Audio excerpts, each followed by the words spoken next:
Yaneru areteng ai poromutat nani menimepene a eramun wa uramun ye mua au uwu peikwe maya pe tenge anga vevie ngara uramun a ete anga ye mutawa uwu peye yu kau kampenupe reroviara nga amanumunu a erenga oyo ferapa yaneru areteng ai rupau ipe nga peria mangu ya pema fut peu futat nga ina koparimun eterun peu futat nga yemonui na koparimun eterun yau ye nikutem ngaupe. Você já disse isso para alguém hoje? Se não disse, devia ter dito. Esse é um texto muito familiar ao povo de Deus, especialmente nós, pastores, pregadores, mas do povo. Esta é uma das 7.000 línguas catalogadas no mundo. É uma língua falada na extensão do território brasileiro, uma língua da família Tupi-Guarani, uma das 274 línguas indígenas faladas, as chamadas línguas autóctones, além de outras línguas alóctones, ou línguas de imigração, que, aliás, está crescendo o número nos últimos anos, devido ao maior e mais trágico deslocamento de povos na história da humanidade, que tem resultado no número infinito de refugiados, imigrantes, pessoas em busca de um porto seguro em vários pontos do globo, inclusive aqui nas Américas, chegando ao nosso país. E, como disse a língua que usei, uma língua do meu relacionamento há 35 anos, falada pelo povo caiabi aqui do Brasil. E o texto é um dos mais traduzidos, um dos mais recitados, que é a divisa da nossa campanha de missões, para apontar para o Brasil e para o mundo que Jesus é a solução. Porque Deus amou o mundo de tal maneira que deu o seu Filho unigênito, o monogneses, para que todo aquele que nele crê não pereça, mas tenha a vida eterna. Você já disse isso para alguém hoje? Então, é o versículo que eu li. Parece o Novo Testamento inteiro, mas é só João 3,16, em caiabi. Aí vocês têm uma ideia do que é ser um tradutor da Bíblia. Eu sou pastor Carlos Alcântara, casado com dona Raquel Alcântara, há 35 anos. Temos 2 filhos, Débora e André. E nós servimos ao movimento missionário há 35 anos. 32 deles dedicados a além. Aí vocês ficam assustados. O homem chega falando uma outra língua, ainda vem do além. Não, lá na além o pessoal é gente de carne e osso. É a Associação Linguística Evangélica Missionária, uma organização que prepara linguistas, tradutores da Bíblia para os mais variados contextos linguísticos do Brasil e do mundo afora. E lá nós servimos por 32 anos, fui o presidente, executivo, faxineiro, fui tudo. Mas depois de 32 anos nós passamos por uma transição. E como eu costumo dizer que eu sempre trabalhei para a junta, só não recebia, aí foi fácil fazer o caminho de entrada, né? Nós assumimos a coordenação de povos indígenas da Junta Nacionais. Tenho um querido amigo que sempre me deu muito trabalho, o pastor Valdir Soares. Ele me deu tanto trabalho que ele acabou passando tudo para mim. Aí eu digo para ele que agora ele só está comendo tambaqui assado e tomando açaí lá em Manaus. Ele está trabalhando bastante na mobilização das igrejas do Norte. Queridos, é um privilégio estar nessa igreja, conhecer os irmãos, ainda aqui muito rapidamente. O pastor Tadeu já deu para perceber que é uma figura muito dinâmica. Quando eu crescer, eu quero ser assim. É que ele não está aqui, mas temos um disparate na altura bem profundo. Muito prazer.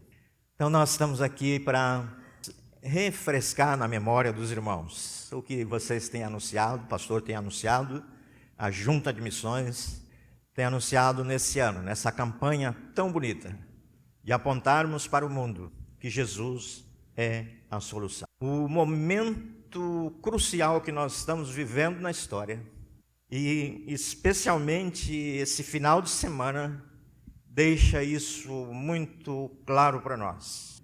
Nós estamos num divisor de águas na história da humanidade. Hoje de manhã eu ia pregar essa mensagem lá em Cascadura, mas preguei uma mensagem escatológica para falar da urgência que nós temos de anunciar o nome de Deus. E nesse contexto desse mundo em turbulência, que Jesus o descreveu em Lucas 21, quando ele fala do mar agitado, o mar agitado e das ondas bravias. Estamos vivendo, as nações estão agitadas, o mundo está em agitação, as pessoas estão em agonia, e nós precisamos anunciar que Jesus é a solução. E diante dessa efervescência do mundo, em que tudo aponta para o epílogo da história, nós ainda temos uma triste realidade. Dos 17.100 povos do mundo, 7.100 são considerados povos não alcançados, ou seja, tem menos de 2% de presença cristã. E dentre eles ainda há um grupo de situação mais sensível ainda, que são os não engajados, com 0% de presença cristã. E esses representam 3.100. Das 7.000 línguas do mundo, 1.800 não tem uma vírgula da palavra de Deus. E a igreja está em missão há 21 séculos. E o desafio é grande. Nós precisamos dizer para o mundo que a solução é Jesus Cristo. Isso deve ser feito com brevidade, com urgência, com eficácia, com determinação do povo de Deus. Eu quero mostrar rapidamente 2 vídeos. Um que aborda um contexto global. Dentre esses 7.100 povos, temos 2.200 povos que vivem na Green Window ou na Janela Verde, que são as florestas tropicais do mundo, na Ásia, na África, lá na Oceania, na Papua Nova Guiné. Papua Nova Guiné foi o meu primeiro chamado. Eu queria ser missionário na Papua Nova Guiné, mas Deus, na sua soberania, me colocou no movimento de tradução da Bíblia a partir do Brasil. Eu estive lá na Papua Nova Guiné em 2010, uma viagem fantástica, desafiadora, 30 horas de voo daqui de São Paulo até Singapura, passando aí também pela Europa, Singapura, até chegar lá. Então nós temos essa realidade, que é a primeira que eu vou mostrar para os irmãos. Pessoal, os midianitas aí, por favor, quem pode passar o primeiro vídeo, a Janela Verde.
Aí está uma janela com 2.200 oportunidades para você servir ao reino de Deus.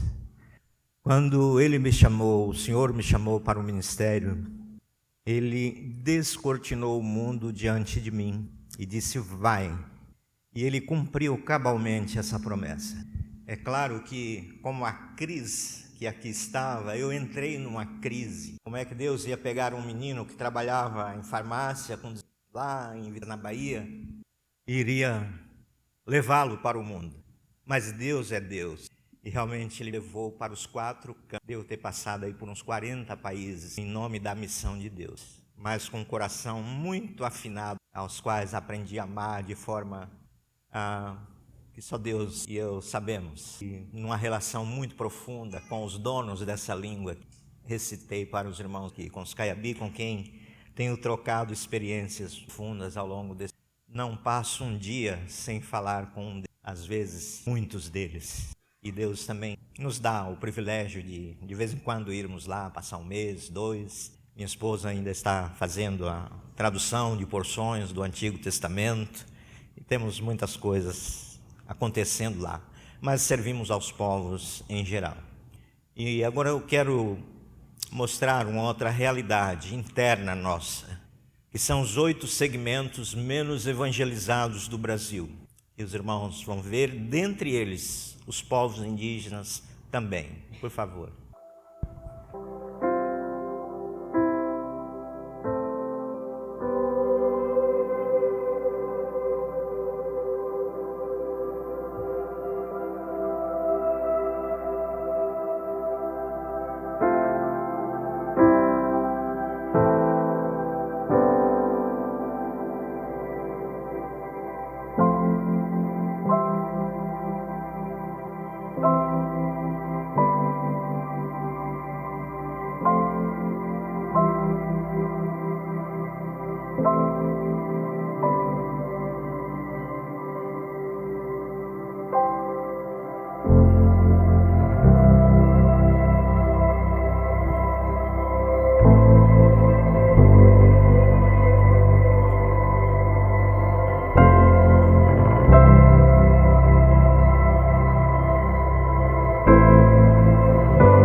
Essas realidades me tocam profundamente, irmãos, porque enquanto nós celebramos e cantamos a volta de Cristo, eles estão à margem do Evangelho, sem qualquer contato com a igreja. 10.000 comunidades ribeirinhas na Amazônia brasileira, em São Paulo, aqui no Rio, certamente tem em todos os lugares do Brasil, mas especialmente na Amazônia.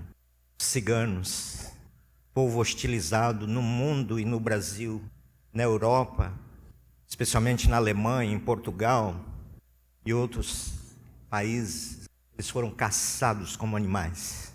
Aqui no Brasil são rejeitados e recebem os piores estereótipos que podemos imaginar, mas são alvos do amor de Cristo.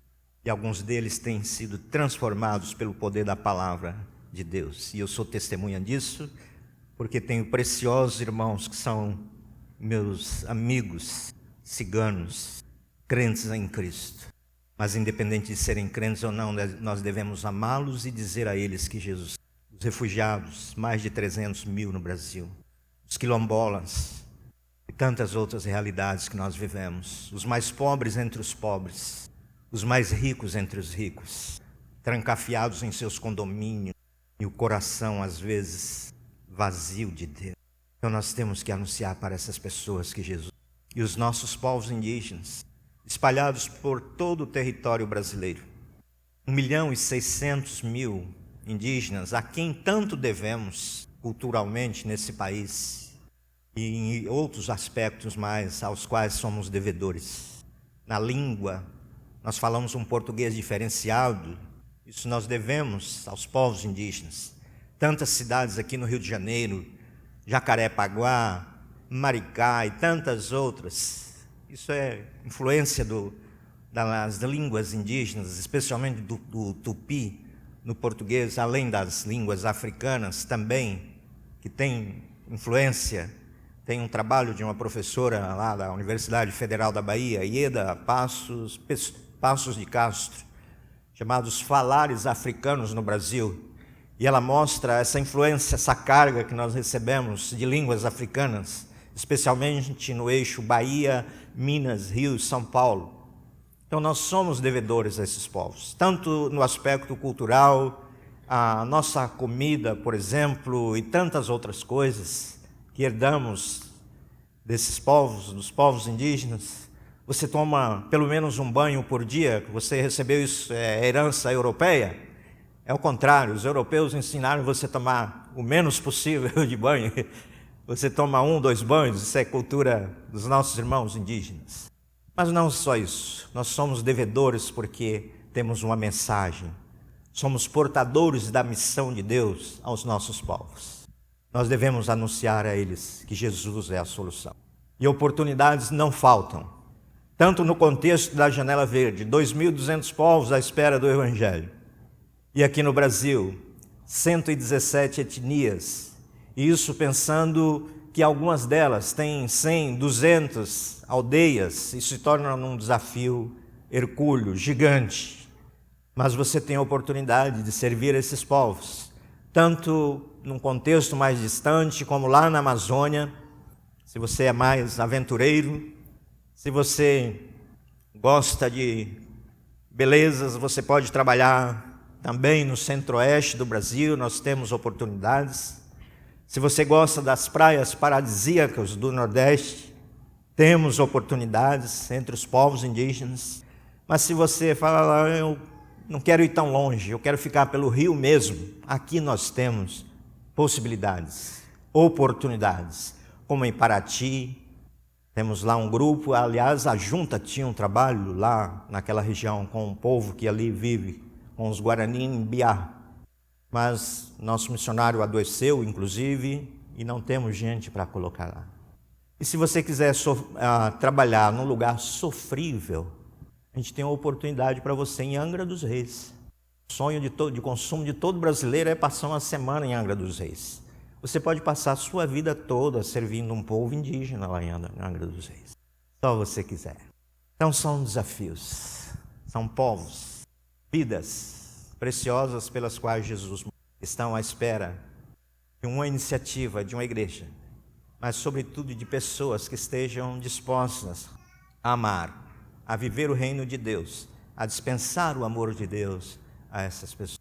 E o meu desejo é que Deus levante entre essa comunidade de fé, a primeira igreja batista de Campo Grande, que não é lá no Mato Grosso do Sul, jovens, moços, moças, casais, senhores, senhoras, para serem dispenseiros do amor de Deus aos povos que precisam, aos povos indígenas do Brasil e de outras partes do mundo.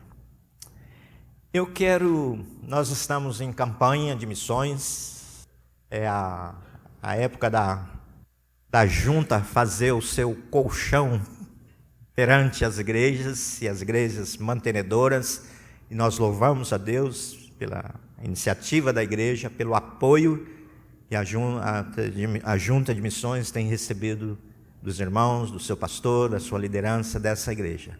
Deus os abençoe grandemente. E por falar nisso, eu quero trazer uma reflexão sobre uma igreja, ou igrejas dentro de um contexto que nos abençoam nesse sentido. E essas igrejas estão descritas lá em 2 Coríntios, no capítulo 8. São as igrejas chamadas da Macedônia. São igrejas fundadas por Paulo e sua equipe ministerial, Timóteo, Silas e Lucas. A missão de Deus, às vezes tem um pouco de adrenalina, e é bom ter um médico na equipe, né? Paulo tinha.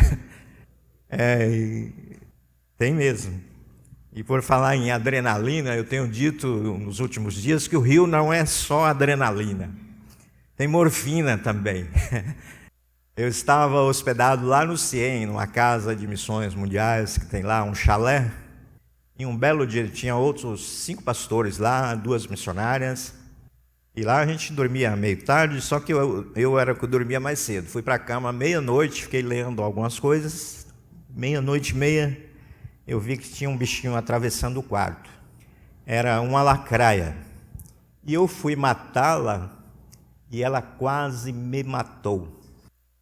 Tinha um batentezinho da porta, eu fui pisar nela para esmagá-la, ela passou na brecha, subiu no meu pé, enrolou, me deu uma picada. Resultado da história, eu fui parar em 2 hospitais. No primeiro eu tomei morfina, tal era a dor. Então o Rio não é só adrenalina, é morfina também. Depois o médico lá me mandou para um hospital da Fiocruz, mas não tem nada de procedimento, soro, nada para lacraia. Então cuidado com a lacraia. O pastor Nelson mandou a foto em seguida de numa igreja aí. Então é muito perigoso, especialmente para crianças. Pode matar por parada cardíaca. E aqui parece que tem bastante. Cuidado, hein? Mas não sei por que eu entrei nessa história porque Paulo tinha um médico na equipe. Só para dizer que a equipe de Paulo que fundou as igrejas na Macedônia ali. Vamos lá.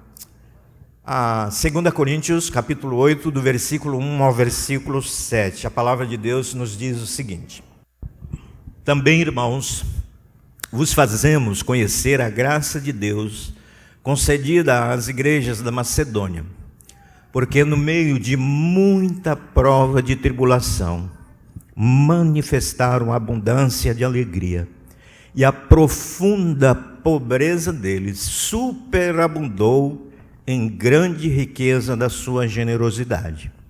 Porque eles, testemunho eu, na medida de suas posses, e mesmo acima delas, se mostraram voluntários, pedindo-nos com muitos rogos a graça de participarem da assistência aos santos.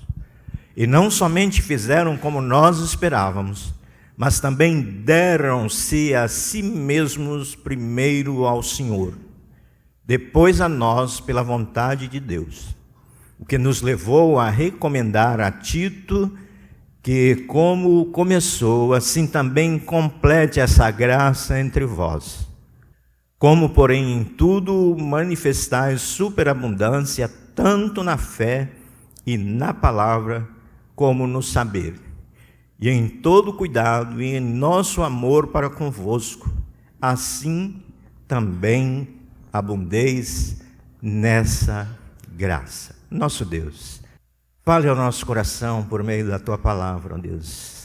Ajuda-nos a sermos cada vez mais pessoas que amam ao Senhor, que amam ao próximo, pessoas altruístas em meio a um mundo tão egoísta, ó Deus. Ajuda-nos, ó Deus. Fale ao nosso coração. Abençoe a Tua igreja aqui reunida. Nós oramos em nome de Jesus. Amém. A gente costuma tanto pedir às pessoas para se levantarem na leitura da Bíblia, que já ia pedindo para os irmãos sentarem. A igreja da Macedônia é um exemplo muito claro para nós no que diz respeito ao altruísmo, à dedicação, ao amor ao próximo. A Macedônia, essas igrejas da Macedônia, elas ficavam lá na Grécia Antiga, o que hoje são os Balcãs. E ali, Paulo, depois de ter tido uma visão lá em Troade, quando a chamada visão do varão da Macedônia, Paulo estava ali diante de uma crise, porque ele tinha sido impedido de pregar o Evangelho, e durante a noite ele teve essa visão, em que o varão macedônio aparece num pedido de socorro a Paulo: passa a Macedônia e ajuda-nos. E aí ele, juntamente com a sua equipe, se dirige àquela parte da Europa. E ali surgem 4 igrejas que são de alta relevância no Novo Testamento, dependendo da ótica que nós analisarmos, ou as analisarmos. Primeiro, pelo fato de ter nascido a primeira igreja na Europa, que foi a igreja de Filipos. Ali se converte uma mulher da alta sociedade, uma vendedora de tecidos finos, com a tintura de púrpura, que eram vendidos para a alta corte. Então, Lídia era uma mulher de grana, da alta society, era uma pessoa de influência na comunidade. E ela se converte ali como a primeira cristã da Europa. E aí tem um evento que Paulo, num tumulto, vai preso, e aí o carcereiro da cidade de Filipos se converte. Uma outra igreja nasce ali, que é exatamente essa igreja que nós vamos falar um pouquinho nos próximos minutos, que é a igreja de Tessalônica, que nos dá esse exemplo tão grandioso de altruísmo, de amor cristão. Uma outra igreja que surge naquele contexto é a igreja de Bereia, que são os crentes chamados os cristãos da palavra, os cristãos da Bíblia.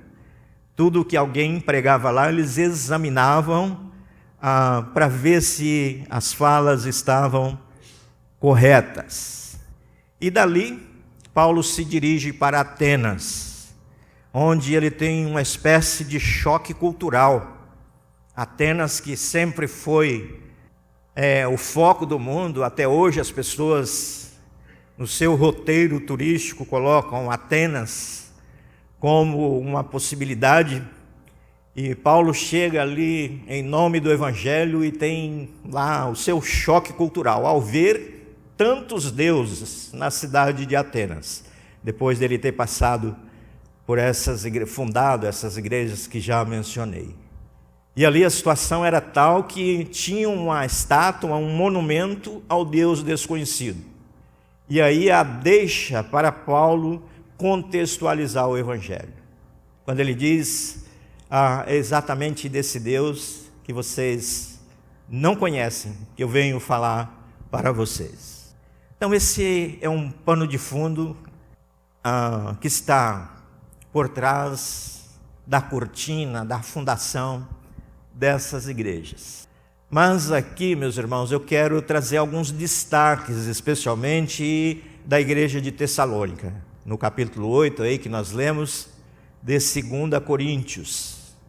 Nós temos algumas lições, alguns princípios que precisamos pensar e, quiçá, repensar em nossas vidas, para aplicá-los. O primeiro deles está no fato de que essa igreja de Tessalônica, esses irmãos em Cristo, eles tinham alegria em meio ao sofrimento. Porque também, verso 1, também, irmãos, vos fazemos conhecer a graça de Deus concedida às igrejas da Macedônia, porque no meio de muita prova de tribulação, manifestaram abundância de alegria. Que contraste num ambiente análogo! Como é possível ter alegria em meio à tribulação, em meio ao sofrimento? Como é possível isso? Será que eles eram masoquistas? Não. É porque eles tinham algo no coração que transformava aquela circunstância na dependência de Deus, na dependência do Espírito de Deus, e isso resultava em alegria para as suas vidas. Mas o sofrimento é algo que está impresso na agenda do povo de Deus ao redor do mundo hoje, meus irmãos. O sofrimento é uma das marcas profundas do cristianismo, sempre foi e sempre será assim até que Jesus Cristo volte. Muitos cristãos, irmãos nossos, estão sofrendo perseguição na África, na Ásia, em várias partes do mundo, inclusive aqui no Brasil, que às vezes nós celebramos a liberdade que temos para pregar e às vezes desconhecemos o fato de que irmãos nossos estão sofrendo, são perseguidos por causa do nome de Jesus Cristo. Num dos nossos trabalhos com povos indígenas aqui do Brasil, está nascendo uma igreja linda. Eu estive lá o ano passado, final do ano passado, e fiquei extasiado com a comunhão daqueles irmãos. Mas é uma igreja que nasceu, está crescendo debaixo de severa perseguição. Um casal ali daquela aldeia se converteu. Eles eram professores da escola, concursados, e tiveram que tomar uma escolha, uma decisão.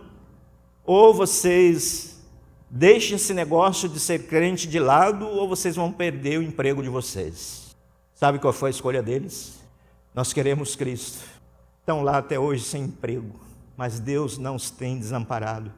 O filho deles, que é aluno da escola, está sendo perseguido, porque os pais são crentes. Um outro jovem de 15, 16 anos, um adolescente, se converteu, foi espancado pelo pai. Então, isso aqui no Brasil, o sofrimento é uma marca indelével no cristianismo, no Brasil e ao redor do mundo. O ano passado, lá em Porto Seguro, eu preguei num congresso de pastores e a minha mensagem foi exatamente isso: missão e sofrimento. Porque a missão de Deus se desenvolve em meio ao sofrimento, a dores profundas, às vezes a morte, por causa da perseguição. Mas essa igreja, a despeito de viver tal realidade, ela tinha alegria em meio à tribulação. David Bosch diz que a missão nunca acontece numa atitude de autoconfiança, e sim da consciência de nossa própria fraqueza, num ponto de crise onde o perigo e a oportunidade se juntam.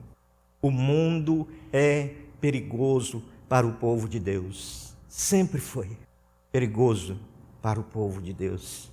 E o Hendrik Kramer diz que se nós somos chamados, somos conclamados a uma nova tarefa, que será mais exigente e menos romântica do que os feitos heróicos da era missionária passada. Então não pensem que nós caminhamos para um mundo maravilhoso, aquele mundo lá de Louis Armstrong. Na natureza nós até podemos encontrá-lo, mas nos relacionamentos humanos nós só viveremos em paz de fato quando Jesus Cristo voltar para reinar eternamente. Mas enquanto Ele não voltar, nós viveremos num mundo que nos promoverá tristezas, tribulações. Mas a despeito disso, nós podemos ter alegria, porque a nossa fé não está firmada em valores terrenos, mas nos valores eternos. E assim vivia a igreja de Tessalônica. Eles tinham alegria em meio à tribulação. E outra coisa que me chama a atenção na vida desse povo de Deus, dessa igreja em Tessalônica, ainda também no verso 2 diz: porque no meio de muita prova de tribulação, manifestaram abundância de alegria, e a profunda pobreza deles superabundou em grande riqueza da sua generosidade. Riqueza em meio à pobreza. Uma vez eu preguei um sermãozinho chamado Pobres Ricos e Ricos Pobres, fazendo um contraste entre pobres irmãos que eu conheço, mas são ricos aqui, como os tessalonicenses, ricos da graça de Deus, ricos em generosidade, ricos em bondade, ricos em amor. Mas quando tem ricos pobres. E aqui Paulo tem uma mania de usar umas hipérboles, e isso é uma característica dele. E ele usa muito algumas dessas hipérboles aqui nesses 7 versículos, mas eu vou destacar algumas depois, 2 pelo menos. Quando a gente fala em missões, não tem como falar em missões sem generosidade, a generosidade do povo de Deus. Até eu tenho uma amiga, que ela é da Aliança Global Wycliffe, ela vive lá nos Estados Unidos, uma mexicana, Nídia. Ela está escrevendo uma tese de doutorado, falando exatamente sobre generosidade em missões. Com o exemplo dos macedônios, Paulo tenta restaurar em Corinto a doutrina da contribuição. Corinto fazia muita coisa, muito barulho, muita discussão, muito oba-oba, mas às vezes falhava em algumas coisas. E Paulo usa o exemplo desses irmãos para restaurar a doutrina da contribuição, da generosidade. E o texto ainda diz que eles eram voluntários em meio à escassez. No verso 3 diz o seguinte: porque eles, testemunho eu, na medida de suas posses e mesmo acima delas, se mostraram voluntários. Então eles eram voluntários, não eram daquela linha popular chamada farinha pouca, meu pirão primeiro, né? Eles eram voluntários, eles pensavam no próximo, estavam dispostos a servir. O altruísmo, como disse, desses irmãos é algo tremendo, é fantástico, é algo que deve ser imitado, perseguido pelo povo de Deus. A igreja precisa entender o que é realmente graça de Deus. A região da Macedônia era a mais pobre da Europa e uma das mais pobres do mundo. Porém, aquelas igrejas eram ricas da graça de Deus. Pobres ricos, ricos pobres. E outra coisa interessante, no verso 4 diz: pedindo-nos com muitos rogos a graça de participarem da assistência aos santos. Eles rogavam, pediam insistentemente para participar. Eles queriam participar da campanha, da coleta, para socorrer a igreja de Jerusalém, que estava em crise, passando por adversidade. Era uma igreja que já foi também pujante, tinha uma comunhão exemplar, também foi altruísta, mas alguma coisa aconteceu no caminho da igreja de Jerusalém, que agora eles estavam precisando de socorro. E essa igreja pobre, debaixo de perseguição, debaixo de tribulação, o governo de Roma tirando o sangue deles nos impostos, na vida, na perseguição, e eles insistiam, rogavam para participar desse processo da coleta, para ajudar os seus irmãos lá em Jerusalém. Para eles, contribuir não era um peso, era uma graça dada por Deus. Eu tenho um amigo lá na cidade do Panamá. Quando eu passo por lá, eu fico hospedado lá com ele. Algumas vezes já passei. E ele me contou uma história surpreendente. Ele é da Costa Rica, mas dirige uma organização missionária no Panamá, na cidade do Panamá. E ele falou que entre os seus mantenedores, ele tem uma viúva que vive com uma pensão muito baixa lá na Costa Rica. E um dia, ele pensando na situação daquela irmã, ele falou: quando eu for à Costa Rica, eu vou visitar aquela irmã, vou agradecer muito pelo sustento que ela me deu até aqui, vou pedir para ela não fazê-lo mais. E isso aconteceu. Um belo dia ele foi à Costa Rica, foi lá visitar aquela irmã.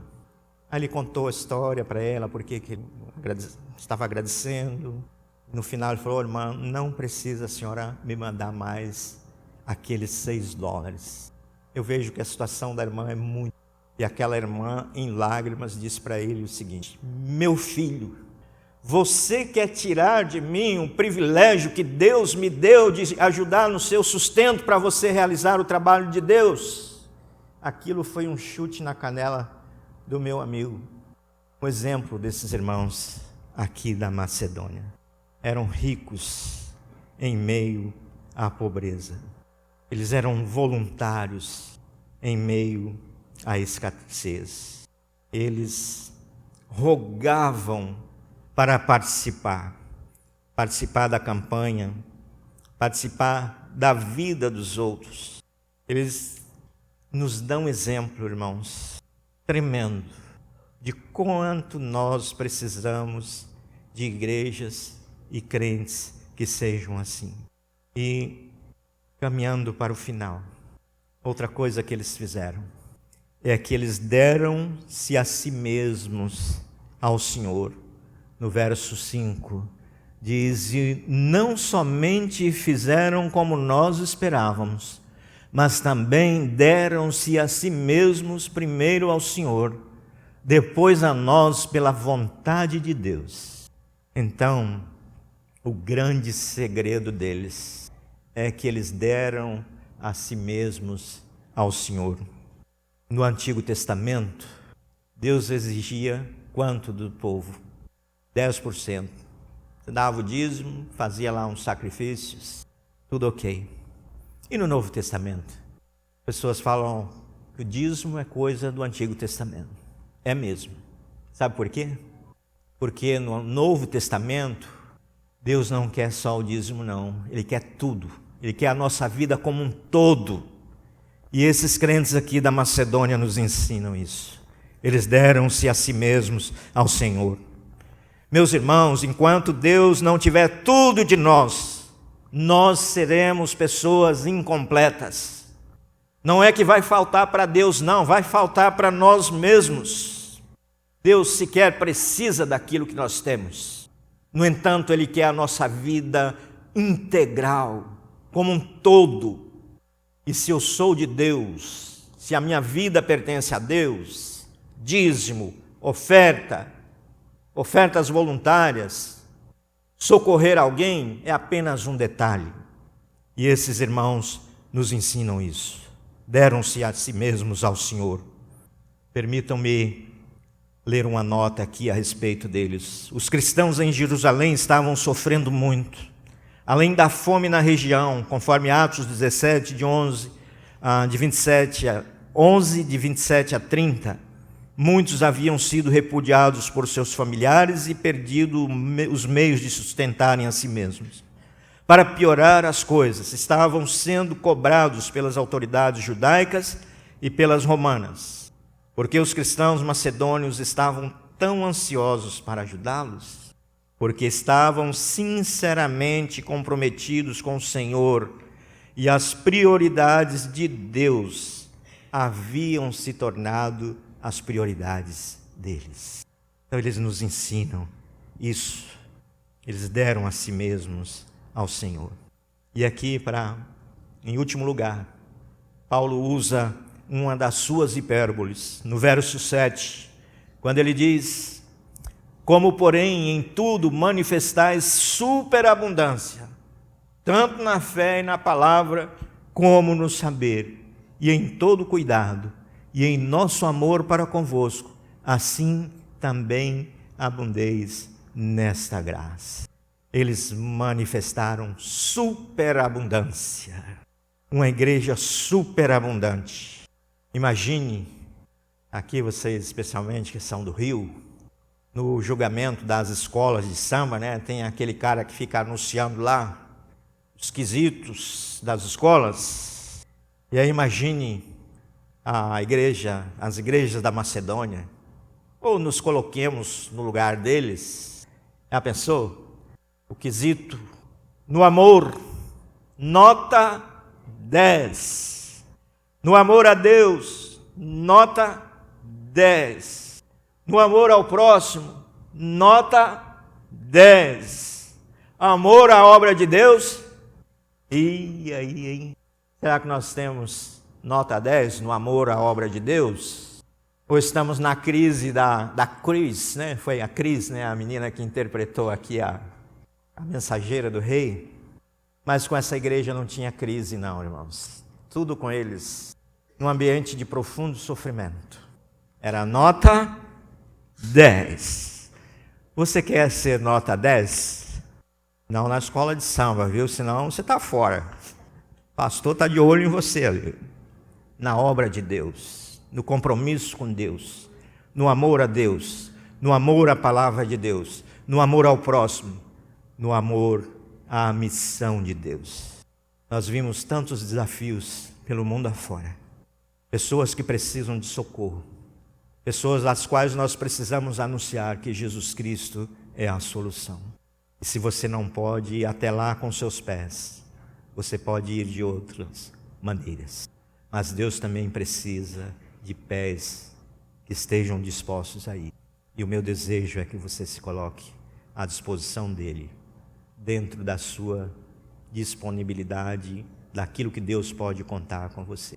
Que Deus nos abençoe, que Deus nos ajude a olharmos para essas igrejas do passado, mas que têm uma mensagem para nós hoje no presente, e que coloquemos em prática esses princípios, essas lições tão preciosas que esses irmãos nos deram há 2000 anos atrás. Amém? Deus abençoe. Eu tenho ali uns prospectos da Junta de Missões.